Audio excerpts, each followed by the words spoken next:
Claire observe son reflet dans le miroir de la chambre en ce vendredi soir d'avril, scrutant chaque détail de la robe émeraude qu'elle a choisie avec tant de soin chez Galeries Lafayette la semaine dernière. Le tissu fluide épouse ses formes sans serrer, élégant et sobre, exactement ce qu'elle cherchait pour ce gala d'entreprise. Pour la première fois depuis des mois, elle s'est sentie presque belle en l'enfilant ce soir, presque vivante après toutes ces années d'effacement. Dans 2 heures, tout va basculer, mais elle ne le sait pas encore. « Maman, tu es magnifique !» souffle Léa depuis le pas de la porte de la chambre. Claire se retourne vers sa fille de 22 ans, venue de Bordeaux pour le week-end. Le sourire de Léa s'éteint aussitôt lorsque des pas lourds résonnent dans l'escalier de leur appartement du quartier des Chartrons à Toulouse. Julien apparaît dans l'encadrement, ajustant sa montre Oméga avec des gestes précis, le regard froid déjà posé sur elle. Il s'immobilise, la détaille de haut en bas avec une lenteur calculée qui donne la nausée à Claire. Cette robe est ridicule, lâche-t-il d'une voix neutre. Maman ressemble à une femme désespérée qui essaie trop. Le silence tombe comme une gifle. Léa baisse les yeux, habituée depuis l'enfance à ne jamais contredire son père lors de ces moments de cruauté froide. Claire sent quelque chose se briser en elle. Un fragment minuscule mais décisif, comme un morceau de verre qui se détache d'un miroir déjà fêlé. Elle ne dit rien, les mains serrées sur le bord de la commode. Que dire après 15 ans de ce traitement quotidien, de cette érosion lente et méthodique? 20 minutes plus tard, ils roulent vers le centre-ville, dans la BMW noire de Julien. Toulouse défile derrière les vitres, la Garonne reflétant les lumières du pont Neuf dans la nuit tombante. Claire fixe le paysage, les mâchoires serrées, les mains jointes sur ses genoux. Julien conduit en silence, concentré sur la circulation dense du vendredi soir, puis lâche sans même la regarder, comme on donne une consigne à un employé. « Reste en retrait ce soir, c'est compris? Ce gala est crucial pour ma carrière. Le nouveau propriétaire sera là, Darmon, celui qui vient de racheter la boîte. Contente-toi de sourire et de ne rien dire de stupide. » Claire hoche la tête mécaniquement, ce geste qu'elle a répété des milliers de fois pendant 15 ans de mariage. Un flashback brutal la traverse alors qu'il passe devant l'université du Mirail. Claire a 25 ans, diplômée de l'école d'architecture de Toulouse, présentant son projet d'éco-habitat devant un jury enthousiaste. Les applaudissements résonnent encore dans sa mémoire, la fierté dans les yeux de ses professeurs, l'avenir immense qui s'ouvrait devant elle. Puis Claire a 32 ans, enceinte de 8 mois, rangeant ses carnets de croquis dans un carton au fond du placard de leur nouvel appartement. Julien avait décrété ce jour-là, sans discussion possible, qu'un enfant a besoin de sa mère à la maison, que sa carrière à lui passait avant, qu'elle pourrait toujours reprendre plus tard. Plus tard n'était jamais venu. Il se gare devant le grand hôtel de l'Opéra, ses façades illuminées. Le gala bat son plein dans les salons dorés du grand hôtel de l'Opéra. Des lustres de cristal projettent une lumière chaude sur les invités en tenue de soirée. Le champagne coule à flot. Les conversations se mêlent au son discret d'un quatuor à cordes installé près des hautes fenêtres donnant sur la place du Capitole. Claire reste près du buffet, un verre de champagne tiède entre les mains, observant Julien qui papillonne d'un groupe à l'autre, avec l'aisance d'un homme habitué à séduire professionnellement. Quand il la présente aux collègues et supérieurs, c'est toujours de la même manière, presque machinale, sans même prononcer son prénom. « Ma femme, voici Monsieur Dupuis du service commercial. Ma femme, je vous présente Madame Bertrand de la comptabilité. » Jamais Claire, jamais son nom. Comme si elle n'était qu'une extension de lui. Un accessoire nécessaire mais insignifiant. Une serveuse d'environ son âge, cheveux gris attachés en chignon strict, passe près d'elle avec un plateau vide et lui glisse un regard compatissant. « Courage, madame », murmure-t-elle, avant de s'éloigner vers les cuisines. Claire comprend alors que sa misère est visible, que même les employés de l'hôtel perçoivent cette tristesse qu'elle croyait masquée sous son sourire de façade. Soudain, une rumeur parcourt l'assemblée comme une vague. Les conversations baissent d'un ton, les têtes se tournent vers l'entrée principale du salon. Le propriétaire arrive, chuchote quelqu'un près d'elle. Mathieu Darmon en personne. Claire sent son cœur ralentir puis s'emballer violemment lorsqu'elle aperçoit l'homme qui vient d'entrer, entouré de 2 assistants en costume sombre. Mathieu Darmon, 50 ans environ, cheveux grisonnants coupés courts, costume anthracite sobre et impeccablement ajusté, traverse le salon d'un pas mesuré. Il ignore les sourires obséquieux, les mains tendues avec empressement, les tentatives désespérées d'accrocher son regard. Ses yeux balaient la salle méthodiquement, comme s'il cherchait quelque chose ou quelqu'un de précis. Puis son regard la trouve. Le temps se fige. Claire ne respire plus. C'est impossible. Complètement impossible. Ce visage, ces yeux noisettes qu'elle croyait avoir oubliés, cette manière particulière de pencher légèrement la tête quand il réfléchit. Mathieu. Son Mathieu de l'université, celui qui a disparu il y a 25 ans après la mort brutale de ses parents, ne laissant qu'une lettre déchirante et un silence de mort. Mathieu traverse le salon en ligne droite vers elle, ignorant totalement les invités qui s'écartent sur son passage avec des murmures surpris. Julien, qui discutait avec Benoît Lacroix, le directeur général de l'entreprise, se redresse immédiatement, ajuste sa cravate et s'avance la main tendue, son sourire commercial parfaitement calibré. « Monsieur Darmon, quel honneur! Je suis Julien Mercier, directeur commercial, et voici ma femme. » Mais Mathieu s'arrête à 50 centimètres de Claire, les yeux rivés sur elle comme si le reste du monde avait cessé d'exister. « Bonsoir », dit-il poliment à Julien sans même le regarder, puis se tourne entièrement vers elle. « Claire », prononce-t-il simplement, et ce prénom dans sa bouche après 25 ans de silence résonne comme un coup de tonnerre dans le silence stupéfait qui s'est abattu sur les invités proches. « Je te cherche depuis 25 ans. » Les conversations s'arrêtent net autour d'eux. Une dizaine de têtes se tournent franchement vers la scène, bouches entr'ouvertes, verres de champagne figés à mi-chemin. Julien balbutie, le visage passant du rose au rouge. « Monsieur Darmon, je ne comprends pas. C'est ma femme. Claire Mercier. Nous... » Mathieu lève une main sans même tourner la tête vers lui, ses yeux toujours ancrés dans ceux de Claire, et la phrase suivante tombe comme une bombe au milieu du gala mondain. « Je t'aime toujours, Claire. » La coupe de champagne glisse des doigts de Julien et explose sur le marbre du sol dans un fracas de verre brisé qui résonne dans le silence médusé. Claire ne respire plus, le cœur battant si fort qu'elle entend le sang battre à ses tempes. 25 ans de questions, de douleurs enfouies, de nuits d'insomnie remontent d'un coup.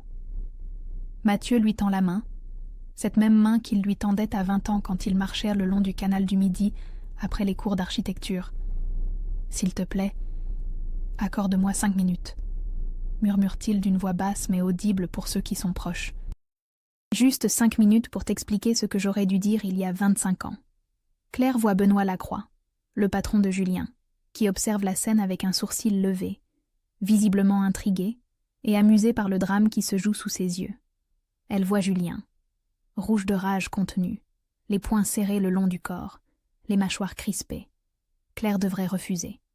Toutes les têtes sont tournées vers eux maintenant, le quatuor à cordes a cessé de jouer, même les serveurs se sont immobilisés avec leur plateau. Elle devrait s'excuser, rire nerveusement, désamorcer cette situation absurde qui met Julien dans l'embarras devant tout le gratin de l'entreprise.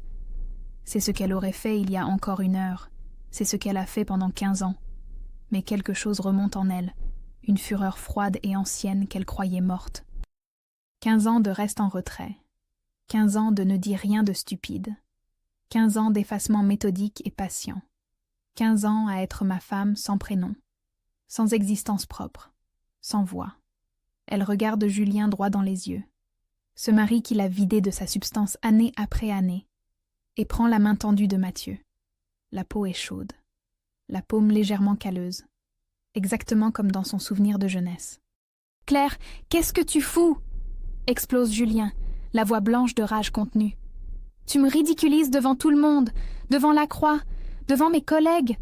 Tu te rends compte de ce que tu es en train de faire ?» Elle se retourne vers lui, et pour la première fois en 15 ans, sa voix ne tremble pas, ne cherche pas l'apaisement, ne demande pas pardon. « Non, Julien. Pour une fois, je ne reste pas en retrait. » Un murmure parcourt l'assemblée.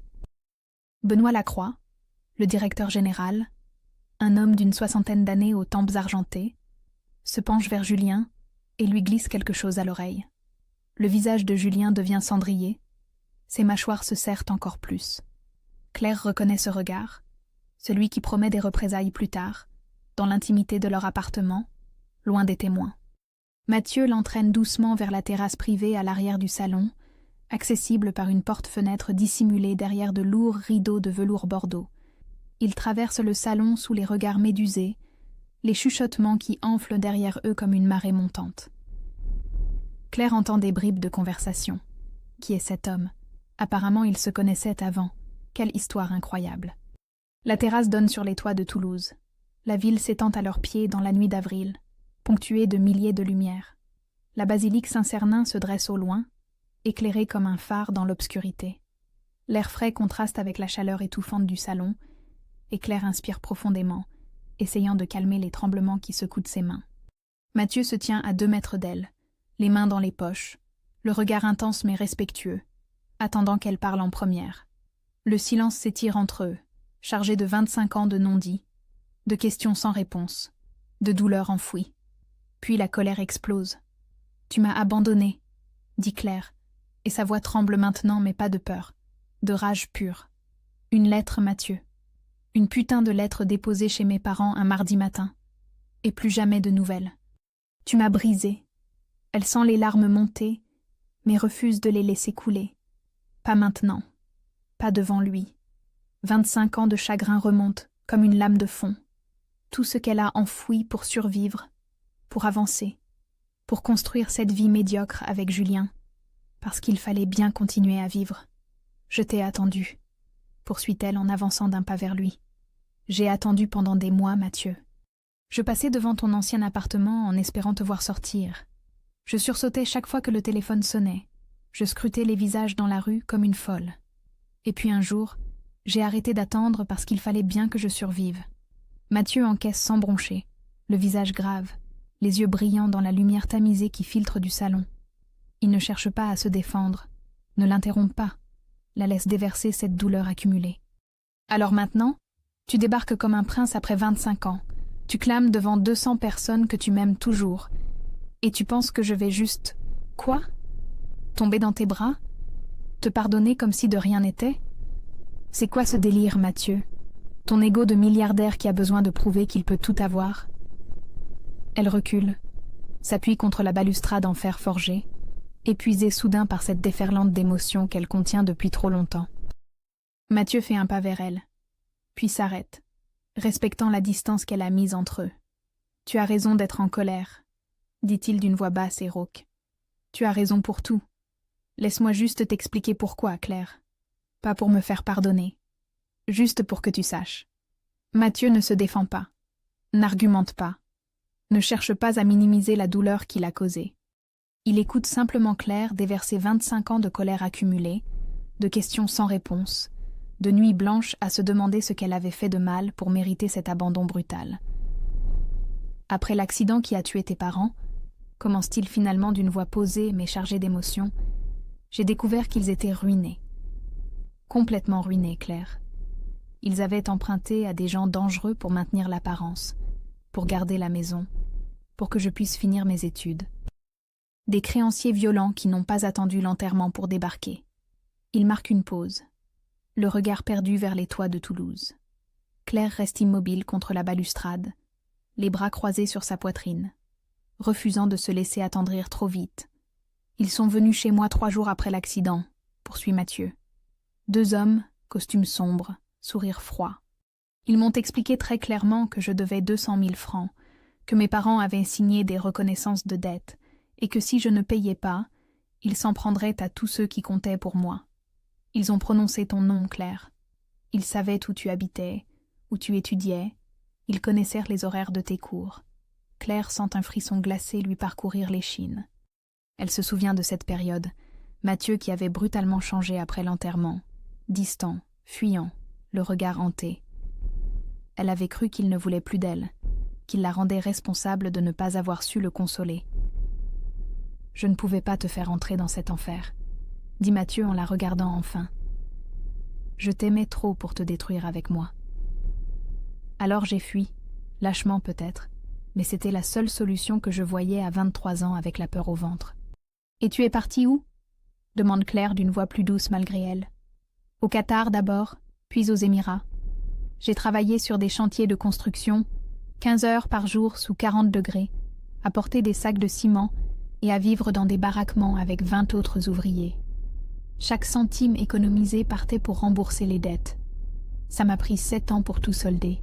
7 ans à vivre comme un fantôme. Il sort son téléphone de la poche intérieure de sa veste, fait défiler quelques photos et lui montre l'écran. Claire découvre un cliché d'elle pris il y a environ 2 ans, à la sortie d'un Carrefour Market près de chez elle, un sac de course à la main, le regard vide fixant le sol. Elle ne se souvient même pas de ce jour précis, tant il ressemble à tous les autres. Il y a 5 ans, j'ai enfin eu les moyens d'engager un détective privé, explique Mathieu. Quand il m'a envoyé ce cliché avec le rapport m'informant que tu étais mariée depuis 10 ans, que tu avais une fille, j'ai failli tout abandonner. Puis j'ai regardé tes yeux sur cette photo. Ces yeux éteints, Claire. J'ai compris que tu n'étais pas heureuse, que quelque chose n'allait pas. Claire sent les larmes monter maintenant. Impossible de les retenir plus longtemps. Elle coule silencieusement sur ses joues pendant qu'elle fixe cette photo d'elle-même, cette femme qu'elle est devenue sans s'en rendre compte, fantomatique et absente de sa propre vie. « Tu aurais dû me laisser choisir, Mathieu, » dit-elle d'une voix brisée. « Tu m'as enlevé mon choix. Peut-être que j'aurais voulu affronter le danger avec toi. Peut-être que j'aurais été assez forte. Tu ne m'as même pas donné cette chance. Tu as raison, » reconnaît-il immédiatement. « J'ai été lâche. J'ai pris la décision tout seul parce que j'avais trop peur de te perdre. Et ironiquement, c'est exactement ce qui s'est passé. » Il avance d'un pas, hésite, puis continue d'une voix plus basse. « Mais je dois aussi t'avouer quelque chose d'autre. Quand j'ai racheté cette entreprise il y a 3 mois, ce n'était pas totalement un hasard. Le détective m'avait informé que ton mari y travaillait. Une partie de moi savait que tu serais peut-être là ce soir. C'était aussi de l'orgueil, Claire. Te prouver que j'avais réussi, que j'étais devenue quelqu'un. Pas très noble, je sais. » Claire le regarde longuement. Cet homme qui fut son premier amour, qu'il a abandonné puis recherché pendant des années, qui vient d'avouer ses faiblesses sans détour. Il n'est pas le prince charmant qu'elle aurait pu fantasmer, juste un homme imparfait qui a eu peur et qui a fait des erreurs. « On est 2 idiots brisés alors ?» murmure-t-elle finalement. Mathieu esquisse un sourire triste. « Ouais, mais peut-être qu'on peut être brisés ensemble. Ou séparément. Tant que tu redeviens toi-même, Claire, c'est tout ce qui compte vraiment. » Claire rentre chez elle à 6 heures du matin, alors que l'aube rose commence à teinter les toits de Toulouse. Elle a passé la nuit entière sur cette terrasse avec Mathieu, à parler, à pleurer, à rire parfois aussi en évoquant leurs souvenirs d'étudiants insouciants. Ils se sont séparés devant l'autel sans se toucher, juste un regard long qui en disait plus que n'importe quel geste. Julien l'attend dans le salon de leur appartement des Chartrons, encore en costume froissé, une bouteille de whisky à moitié vide sur la table basse. Il ne lève même pas les yeux quand elle entre, se contente de ricaner amèrement. « Tu as détruit ma carrière, » dit-il d'une voix blanche. « La Croix m'a convoqué pour lundi matin. Tout le monde parle de la scène que tu as faite, tout le monde me regarde comme le pauvre type cocu. Tu réalises ce que tu as fait? Pas un mot sur la trahison émotionnelle, pas une question sur ce qu'elle ressent, pas une once de curiosité pour savoir qui est vraiment Mathieu. Juste sa carrière, toujours sa carrière. » Claire voit enfin avec une clarté douloureuse ce qu'est devenu leur mariage. Un arrangement professionnel où elle n'est qu'un accessoire destiné à parfaire l'image de Julien. « Je vais me coucher, » dit-elle simplement, en se dirigeant vers la chambre d'amis. Les jours suivants s'écoulent dans une tension glaciale. Julien part tôt le matin, rentre tard le soir, l'ignore ostensiblement quand ils se croisent dans l'appartement. Claire sait qu'il élabore sa stratégie, qu'il ne laissera pas passer cette humiliation publique sans riposter. Elle le connaît assez pour savoir qu'il est dangereux quand son ego est blessé. Le mercredi, elle reçoit un message sur son téléphone portable, un numéro inconnu, mais qu'elle reconnaît immédiatement comme celui de Mathieu. « J'ai un projet d'écoquartier en développement dans le quartier de la Cartoucherie. J'ai besoin d'un architecte visionnaire pour le concevoir. J'ai gardé ton portfolio de l'ENSA Toulouse que tu m'avais montré il y a 25 ans. Tu étais brillante, Claire. Tu l'es toujours. Si tu veux en discuter, contacte-moi. » Claire fixe le message pendant de longues minutes, le cœur battant. 15 ans qu'elle n'a pas touché un crayon d'architecte, 15 ans qu'elle a rangé ses rêves dans un carton au fond du placard. L'idée de reprendre, de redevenir celle qu'elle était, lui donne le vertige. Elle répond simplement « Oui, j'aimerais en discuter ». Ce soir-là, Julien rentre plus tôt que d'habitude, le visage fermé. Il se plante devant elle dans la cuisine où elle prépare le dîner par habitude machinale. « Je sais que Darmon t'a contacté », dit-il froidement. « J'ai vérifié ton téléphone ce matin pendant que tu dormais. » Claire sent la colère monter, une vague brûlante qui lui serre la poitrine. Il fouille dans son téléphone maintenant, viole son intimité sans aucune gêne. « Si tu acceptes ce projet, » poursuit Julien en se servant un verre de vin rouge, « je demande le divorce immédiatement, et je m'arrange pour que tu n'aies rien. 15 ans sans revenu, aucune carrière. Aucun juge ne te donnera quoi que ce soit. Tu te retrouveras à la rue, Claire, avec tes beaux projets d'architecte ratés. » Claire pose le couteau qu'elle tenait, se retourne lentement vers lui. Pour la première fois, elle voit clairement la manipulation, le contrôle toxique qu'il exerce depuis des années, les menaces déguisées en pragmatisme. « Peut-être, » dit-elle calmement, « mais au moins, je serai moi-même. » Julien ricane, boit une gorgée de vin, puis sort de la cuisine en lançant par-dessus son épaule qu'elle réfléchisse bien aux conséquences de ses choix stupides. Le lendemain, Claire prend rendez-vous avec maître Sandrine Vidal, une avocate spécialisée en droit de la famille, que lui a recommandé discrètement Mathieu par message. Le cabinet se trouve rue Alsace-Lorraine, dans un immeuble ancien aux hautes fenêtres. Maître Vidal est une femme d'une 50aine d'années, cheveux courts, poivre et sel, regard perçant et bienveillant à la fois. « Racontez-moi tout », dit-elle simplement en posant un carnet devant elle. Claire parle pendant 1 heure, déverse 15 ans de contrôle financier, d'humiliation quotidienne, d'effacement progressif. Maître Vidal prend des notes, hoche la tête, ne juge pas. « Vous avez un dossier solide », conclut l'avocate. Abus psychologiques, contrôle financier, preuve de disparité dans le mariage. Il essaiera de vous intimider, c'est certain, mais la loi est de votre côté. Claire sort du cabinet avec une sensation étrange, un mélange de terreur et de soulagement. Elle va demander le divorce. Pas pour Mathieu, pas pour fuir vers une autre cage dorée, mais pour elle-même, pour redevenir Claire Beaumont, l'architecte qu'elle était avant de devenir Madame Mercier. Ce soir-là, Julien reçoit un appel de Benoît Lacroix, qui le convoque dans son bureau le lendemain matin. Claire ne sait pas ce qui s'est dit lors de cet entretien, mais quand Julien rentre à midi, il est livide, les mâchoires serrées. Il traverse l'appartement sans un mot, s'enferme dans son bureau et claque la porte.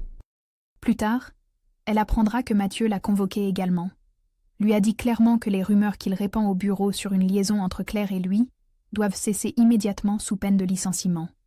Claire pousse la porte de l'agence Darmon Architecte un lundi matin de mai, le cœur battant comme une étudiante le jour de sa rentrée. Le bureau se trouve dans le quartier Saint-Cyprien, dans un ancien entrepôt de briques rouges, magnifiquement rénové avec de immenses baies vitrées donnant sur la Garonne. L'espace ouvert respire la créativité. Des maquettes de projets écologiques trônent sur de grandes tables blanches. Des plans sont affichés au mur. Une équipe jeune travaille dans une atmosphère concentrée mais détendue. Mathieu l'accueille personnellement, la présente à l'équipe, comme l'architecte principal du projet Cartoucherie. Pas comme une ancienne connaissance, pas comme une femme qu'il cherchait depuis 25 ans, juste comme une professionnelle respectée. Claire sent quelque chose se dénouer en elle, cette boule d'angoisse qui la serrait depuis des semaines. Les jours suivants, elle se remet à dessiner. Timidement d'abord, la main hésitante après 15 ans d'interruption, puis avec une assurance croissante qui la surprend elle-même. Le projet Cartoucherie prend forme sous ses crayons, un écoquartier intégrant logements sociaux, espaces verts, matériaux durables, exactement le type de projet dont elle rêvait à 25 ans avec Mathieu. L'équipe l'adore. Sophie, une jeune architecte de 35 ans aux cheveux coupés courts et au rire contagieux, devient rapidement une alliée précieuse. Elles déjeunent ensemble le midi dans les petits restaurants du quartier. Parlent architecture, urbanisme, vie. Claire découvre qu'elle peut encore exister socialement, qu'elle a des opinions intéressantes, que les gens l'écoutent vraiment. Mathieu la regarde créer avec une admiration évidente, mais garde ses distances professionnellement. Jamais un geste déplacé, jamais une allusion à leur passé devant l'équipe, juste du respect et de la reconnaissance pour son travail. Un soir de fin mai, Il reste seul au bureau pour finaliser une maquette importante à présenter le lendemain à la mairie. La nuit est tombée sur Toulouse. Les lumières de la ville scintillent au-delà de la Garonne. Il travaille côte à côte, penché sur la table, ajustant les derniers détails. Leurs mains se frôlant en attrapant le même outil. Le courant électrique est immédiat, violent, impossible à ignorer. Claire retire sa main brusquement, le souffle court. Mathieu recule d'un pas, passe une main dans ses cheveux, visiblement troublé. Claire, tant que tu es mariée, je ne peux pas. Je ne veux pas être la raison de ton divorce. Ce ne serait pas juste pour toi. Elle hoche la tête, les joues brûlantes, partagées entre le désir, la culpabilité et une confusion intense. Elle rentre chez elle ce soir-là en tremblant, évite soigneusement Julien qui dort déjà dans leur chambre, s'enferme dans la chambre d'amis. Le lendemain, Sophie la prend à part pendant la pause café, un regard sérieux sur le visage habituellement souriant. « Fais attention, Claire, » dit-elle doucement, mais fermement. « Je vois comment tu regardes Mathieu, comment il te regarde. Tu es en train d'échanger un homme contre un autre. C'est vraiment ça que tu veux? Ou est-ce que tu te libères vraiment ?» Les mots frappent Claire comme des gifles. Elle rentre chez elle troublée, passe la soirée à se poser des questions qu'elle préférait éviter. Est-ce qu'elle divorce pour elle-même ou pour fuir vers Mathieu? Est-ce qu'elle reconstruit sa vie ou est-ce qu'elle cherche juste un autre sauveur? Le soir même, elle en parle à Mathieu par message, brutalement honnête comme elle commence à réapprendre à l'être. « Je ne sais pas si je te veux toi ou juste une échappatoire, Mathieu. Je ne sais plus rien. » La réponse arrive 10 minutes plus tard, longue et posée. « C'est juste, Claire. Écoute, je ne serai jamais la raison de ton divorce. Que je sois dans ta vie après ou non, tu mérites mieux que Julien. Mais cette décision doit venir de toi, pour toi. Reconstruis-toi d'abord. Le reste, on verra après. Ou pas. L'important, c'est que tu redeviennes qui tu es vraiment. » Claire convoque Julien un samedi matin de juin dans le salon de leur appartement. Elle a pris rendez-vous avec Maître Vidal la veille, signé les premiers documents, préparé mentalement ce moment pendant des semaines. Julien est installé dans le canapé, journal déplié, café fumant sur la table basse, image parfaite du mari du week-end. « Je veux divorcer », dit-elle simplement, debout devant lui. Le journal se froisse entre ses mains. Il lève les yeux vers elle, un sourire méprisant aux lèvres. Évidemment, pour courir dans les bras de Darmon. « Tu es pathétique, Claire. Une femme de 47 ans qui joue les amoureuses éconduites retrouvées. »« Non, » répond-elle calmement. « Je divorce pour moi. Pas pour Mathieu, pas pour qui que ce soit d'autre. Pour moi. » Les jours qui suivent sont un enfer méthodique. Julien vide leurs comptes joints dans la nuit, transfère l'argent sur des comptes qu'elle ne connaît pas. Il contacte un avocat réputé pour sa férocité, Maître Bruno, un homme d'une 60aine d'années connu pour détruire systématiquement les épouses dans les procédures de divorce. Les lettres recommandées commencent à arriver, accusations d'abandon du domicile conjugal, de liaison adultère, d'instabilité mentale. Claire tient bon, mais l'épuisement la gagne. Elle travaille sur le projet cartoucherie le jour, rentre dans cet appartement toxique le soir, dort mal, mange peu. Un jeudi soir, alors qu'elle revient du bureau, elle craque. Les larmes coulent sans qu'elle puisse les arrêter, assise par terre dans l'entrée, le dos contre la porte. Elle envoie un message à Mathieu, juste quelques mots. « J'ai besoin de parler. » 20 minutes plus tard, il sonne à sa porte. Julien est sorti dîner avec des collègues. L'appartement est vide. Mathieu entre, la trouve sur le canapé, les yeux rouges, les mains tremblantes. « Peut-être qu'il a raison, » murmure-t-elle. « Peut-être que je ne suis qu'une femme de 47 ans ratée qui fantasme sur un passé qui n'existe plus. 15 ans sans travailler, aucune carrière réelle, juste des dessins dans un carnet. Qui voudrait vraiment de moi, Mathieu ?» Mathieu s'assoit à côté d'elle, garde une distance respectueuse, mais son regard est intense. « Tu veux savoir la vérité ?» dit-il d'une voix basse. « Toute la vérité? Même celle qui ne me met pas en valeur ?» Claire hoche la tête, incapable de parler. « J'aurais pu revenir il y a 10 ans, » avoue Mathieu en regardant ses mains. « J'avais déjà remboursé toutes mes dettes, j'avais commencé à bâtir mon entreprise. Mais j'avais peur, Claire. Peur que tu me détestes. Peur que tu aies refait ta vie et sois heureuse. Peur d'être rejetée. Alors j'ai attendu, comme un lâche, jusqu'à ce que je sois riche et puissant, pour me protéger du rejet. Il rit amèrement, secoue la tête. Et quand j'ai racheté cette entreprise il y a 3 mois, ce n'était pas un hasard complet. Le détective m'avait dit que ton mari y travaillait. Je savais qu'il y avait une chance que tu sois là ce soir-là au gala. C'était aussi de l'orgueil, Claire. Te prouver que j'avais réussi, que j'étais devenue quelqu'un d'important. Pas très noble, hein? Claire le regarde, ce homme qu'elle avait idéalisé pendant des semaines, qui vient d'avouer ses faiblesses sans phare, ses peurs, son égoïsme. Il n'est pas le prince charmant sans reproche. Juste un homme imparfait, qui a fait des erreurs par lâcheté. Et bizarrement, cette imperfection la rassure plus que n'importe quelle déclaration romantique. On est 2 idiots brisés et lâches, alors, dit-elle en essuyant ses larmes. Mathieu sourit tristement. Ouais, mais peut-être qu'on peut être brisés ensemble, ou séparément, si c'est ce dont tu as besoin. Tant que tu redeviens toi-même, Claire, tant que tu te reconstruis pour toi, c'est tout ce qui compte vraiment, que je sois là ou pas à la fin.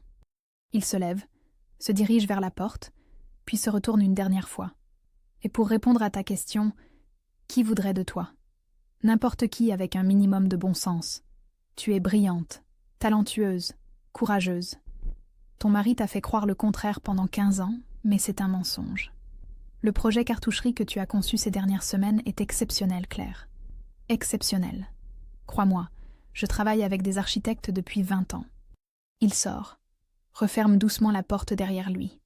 Claire reste assise dans le salon silencieux, les larmes séchant sur ses joues, quelque chose de fragile mais solide, commençant à se reconstruire en elle. Cette nuit-là, pour la première fois depuis des semaines, elle dort paisiblement. L'audience de divorce a lieu un mardi matin de septembre au tribunal de grande instance de Toulouse. Claire arrive accompagnée de Maître Vidal, vêtue d'un tailleur sobre bleu marine, qu'elle a acheté avec son premier salaire de l'agence Darmon. Ses mains tremblent légèrement, mais sa démarche est assurée.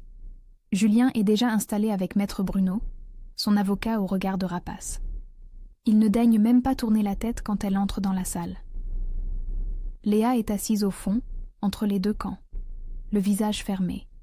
Claire lui a demandé de ne pas venir, de ne pas se sentir obligée de choisir, mais sa fille a insisté pour être présente. Maître Bruno attaque méthodiquement. Abandon du domicile conjugal en mai dernier, liaison avérée avec un supérieur hiérarchique, instabilité émotionnelle manifeste. Il présente des photos prises par un détective privé, Claire et Mathieu sortant ensemble du bureau tard le soir, penchés sur la même maquette, leurs têtes proches.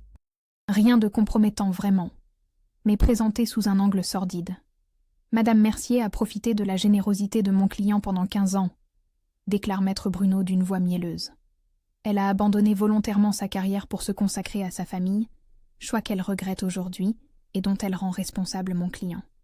Maintenant qu'elle a trouvé un homme plus riche, elle souhaite partir en emportant la moitié des biens accumulés grâce au travail acharné de Monsieur Mercier.